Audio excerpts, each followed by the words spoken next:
नमस्कार दोस्तों, मैं डॉक्टर स्नेहवर्धन पांडे, पीडियाट्रिक हेपेटोलॉजिस्ट और लिवर ट्रांसप्लांट फिजिशियन पूना से आप सबका स्वागत करता हूं। मेरे पिछले वीडियो में मैंने आप सबसे वादा किया था कि हम एक सीरीज़ द्वारा लिवर ट्रांसप्लांट के ऊपर एक डिटेल चर्चा करने वाले हैं। तो आज इस वीडियो सीरीज़ का पहला वीडियो है, तो बने रहिए इस वीडियो सीरीज़ में मेरे साथ। तो शुरुआत करते हैं सबसे महत्वपूर्ण प्रश्न से कि आखिर में लिवर ट्रांसप्लांट होता क्या है।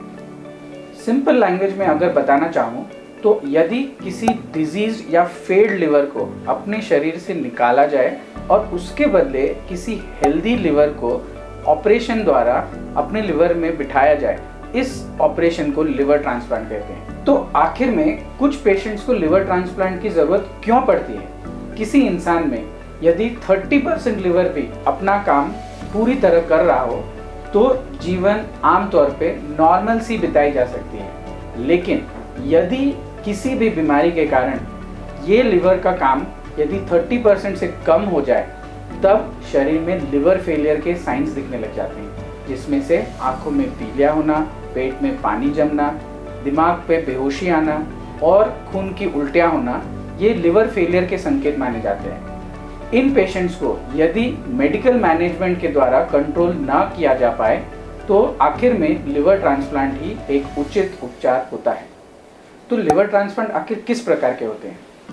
यदि किसी ब्रेन डेड इंसान ने अपने ऑर्गन डोनेट करने की इच्छा जताई हो तो इसे हम DDLT यानी कि डिजीज डोनर लिवर ट्रांसप्लांट कहते हैं। और यदि किसी जिंदा इंसान ने अपने परिवारजनों की जान बचाने के लिए अपनी ऑर्गन डोनेशन करने की इच्छा जताई हो तो इसे हम लिविंग डोनर लिवर ट्रांसप्लांट यानी कि LDLT कहते हैं। अगला सवाल, एक इंसान को ऑर्गन डोनर बनने की क्या क्राइटेरिया होनी चाहिए?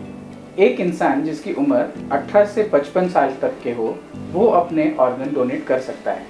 इसी के साथ इस इंसान को ना कोई कैंसर और कोई अनकंट्रोल्ड बीमारी जैसे कि डायबिटीज़, कोई हार्ट प्रॉब्लम या कोई किडनी या रेस्पिरेटरी प्रॉब्लम नहीं होना चाहिए। हालांकि इन सारी चीज़ों के बारे में आपके डॉक्टर आपसे और अधिक जानकारी ज़रूर लेंगे।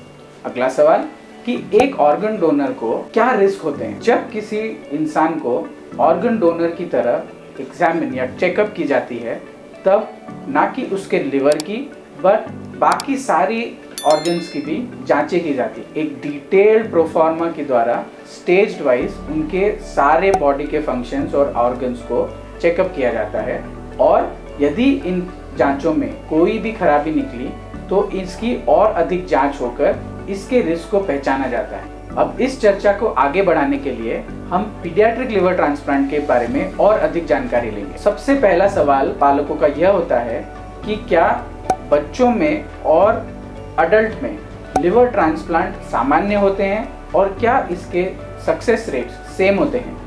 हालांकि बच्चों में लिवर का बायां छोटा हिस्सा दिया जाता है, वहीं पर अडल्ट्स को लिवर का दायां बड़ा हिस्सा दिया जाता है। उसी तरह से ऑपरेशन के बाद बच्चों को रिकवर होने के लिए अडल्ट से कई बार ज़्यादा समय लगता है। लेकिन यदि हम ओवरऑल सक्सेस रेट की बात करें तो बच्चों और बड़ों में सक्सेस रेट 85 to 90% सामान्य रूप से पाया जाता है। इसमें कोई फर्क नहीं।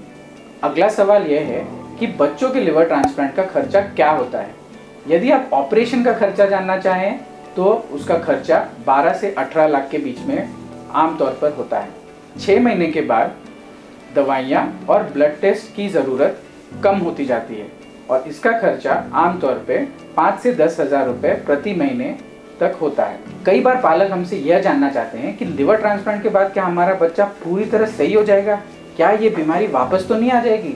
इसका जवाब यह है कि जब हम किसी बीमार लिवर को एक स्वस्थ लिवर से बदल देते हैं तो लिवर के साथ उसकी सारी बीमारियां निकल जाती। हालांकि सारे कारणों में से यदि हम जानना चाहें तो 5% से कम ऐसी कुछ बीमारियां होते हैं जो बच्चों की नए लिवर में भी दोबारा आ सकता है। इसके बारे में जानने के लिए आपके डॉक्टर से ज़रूर बात करिएगा।